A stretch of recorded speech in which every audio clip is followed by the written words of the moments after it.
বন্ধুরা, আজকে তোমরা কেমন আছো? আশা করি তো ভালো আছো। অনেক ভালো আছি। আর তোমরা তো দেখেছো আমার অনন্যা দিদি এসেছিল। আজকেও একটা জিনিস দেখাবো। আসো আসো বন্ধুরা, কিছু রাখো। তো অনন্যা দিদি এসেছিল, তো কদিন পরেই বাড়ি চলে যাবে স্বামীর বাড়িতে।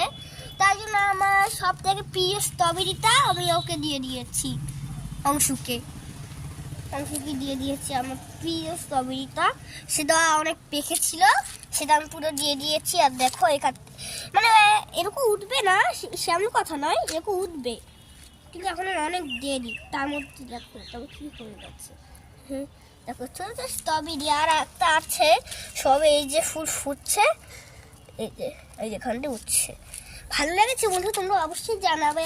আর দেখো অনেকগুলো ফুল আছে এখানে, গাঁদা ফুল তোমরা দেখে বুঝতে পারছো। এই ঝাগা মেরা উঠবে, বুঝেছো? ছিঁড়ে ফেলি মা। কি এই যে এই ফুলটা, এটা শুকিয়ে গেছে। তাতে কি করবে, তা নিয়ে ছিঁড়াই দিই।